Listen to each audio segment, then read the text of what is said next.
সেই প্রেক্ষাপট বর্ণনা করতে গিয়ে 2018 সালের আন্দোলন থেকে এটা শুরু হয়েছে এবং সেই সময়কার ঘটনা এবং পরবর্তীতে বিশ্ববিদ্যালয়ে যে রাজনৈতিক ঘটনাগুলিগুলো ঘটেছে, ডাকসু নির্বাচন সহ যে অন্যান্য ঘটনাবলী, এবং 2024-এ যে হাইকোর্ট যে রায় দিল 5ই জুন, ওটা প্রথাকে পুনর্বহাল করে 18 সালের পরিপত্রটাকে বাতিল করে, সেইখান থেকে শুরু হয়েছে। এবং এর পরবর্তীতে সেই রায়ের প্রেক্ষিতে আমরা ঢাকা বিশ্ববিদ্যালয় সহ বিভিন্ন বিশ্ববিদ্যালয়ে যে কর্মসূচি নিলাম এবং 1 জুলাই থেকে সারা দেশে একযোগে যে বৈষম্যবিরোধী ছাত্র আন্দোলনের ব্যানারে আমাদের আন্দোলন সংগঠিত হলো এবং 1 জুলাই থেকে 14 জুলাই পর্যন্ত যে ঘটনাবলীগুলো ঘটেছে, বাংলা ব্লকেট কর্মসূচি, আন্দোলনে বিভিন্ন বাধা দেওয়া, মামলা প্রদান করা এবং 14ই জুলাই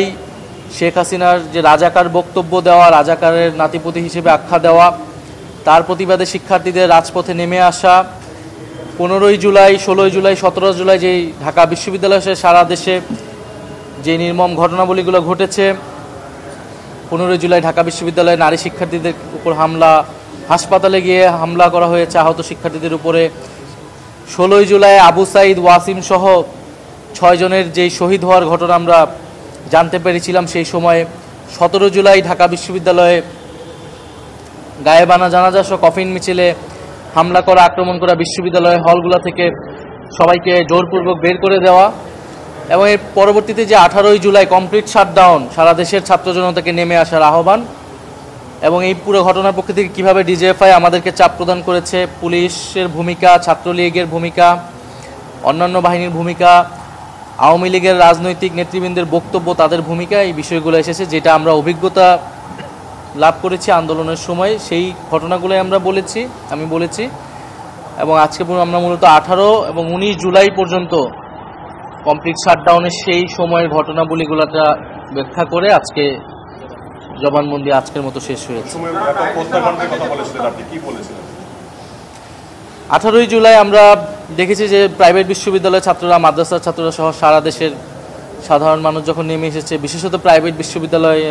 প্রচুর শিক্ষার্থী তখন আহত নিহত হয়েছে। ঢাকার বিভিন্ন পয়েন্টে, বাড্ডা, উত্তরা, মিরপুর, যাত্রাবাড়ি, এরকম ঢাকা সহ দেশের সব জায়গায় কিন্তু যখন নেমে এসেছিল পুলিশ কিন্তু নির্বিচারে গুলি চালিয়েছে সেই সময়, 18 তারিখ এবং 19 তারিখ। পাশাপাশি যোগ দিয়েছিল ছাত্রলীগ, যুবলীগ সহ আওয়ামী লীগের সন্ত্রাসীরা এবং সেই নির্বিচার গুলিতে আমাদের আন্দোলনকারীদের প্রচুর ছাত্র জনতা সেই সময় শহীদ হয়েছিলেন এবং আহত হয়েছিলেন। সেই ঘটনাগুলো আমরা বলেছি। 17ই জুলাই যখন বিশ্ববিদ্যালয়ে ভ্যাকেন্ট ঘোষণা করা হয়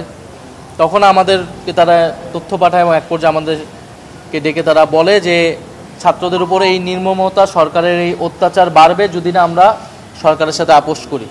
তখন আমরা স্পষ্টভাবে বলেছিলাম যে রক্তের উপর দাঁড়িয়ে আমরা কোনো সংলাপে যাব না, আমাদের ভাইদেরকে হত্যা করা হচ্ছে, আমাদের বিশ্ববিদ্যালয়গুলোকে আমাদের বের করে দেওয়া হচ্ছে, এই আচরণের প্রেক্ষিতে আমরা সরকারের সাথে বসতে পারি না। সরকারের উচিত হবে বিশ্ববিদ্যালয় হলগুলো বিশ্ববিদ্যালয়ে খুলে দেওয়া এবং আন্দোলনে কোনো ধরনের অত্যাচার না চালানো, আক্রমণ না চালানো। এই সরকার যে একটা ফ্যাসিবাদী এবং স্বৈরাচারী সরকার এবং তিনবার নির্বাচনকে তারা ভোটাধিকার কেড়ে নিয়ে যে ক্ষমতা নিরঙ্কুশ করছে, এটা তো আমাদের কাছে স্পষ্ট ছিল। এবং দেশের সবগুলো প্রতিষ্ঠানকে যে তারা দলীয়করণ করেছে এবং নিজেদের দলীয় স্বার্থে, ক্ষমতায় থাকার স্বার্থে ব্যবহার করছে, এটাও আমাদের কাছে স্পষ্ট ছিল। ফলে আমি বলেছি যে 18 সালে আমাদের সেই সন্দেহ রয়ে গিয়েছিল যে কোটা সংস্কার বা বাতিল কোনোটাই শেখ হাসিনা বা সরকার চাননি। সেই সময়ে আন্দোলনের প্রেক্ষিতে চাপের মুখে সরকার ঘোষণা দিয়েছিল এবং তার পরিকল্পনা ছিল সেটাকে সে যে কোনো সুযোগ পাওয়া মাত্র ফিরিয়ে আনবে এবং সেটাই আমরা দেখেছি 2024 সালে ইলেকশনের পরে। ফলে আমাদের কাছে স্পষ্ট ছিল এটা আসলে কোর্টের বিষয় না, আদালতের বিষয় না, এটা রাজনৈতিক বিষয় এবং তৎকালীন ফ্যাসিবাদী সরকার এটিকে ফিরিয়ে নিয়ে আসছে তার লাভের জন্য। ফলে এই কারণে আমরা প্রথম থেকে আমাদের কাছে স্পষ্ট ছিল যে আমাদের দাবি আদায় হবে যদি আমরা রাজপথে আমাদের অবস্থান দৃঢ় করে রাখি। এই কারণে আমরা আদালতের প্রতি আমাদের আস্থা ছিল না এবং আমরা আদালতে যাইনি, আদালতের বিষয়ে আমরা কোনো মন্তব্যই করি না। আমরা বলেছি এটা নির্বাহী বিভাগের বিষয় এবং আমরা আমাদের আন্দোলন রাজপথ থেকে আদায় করি।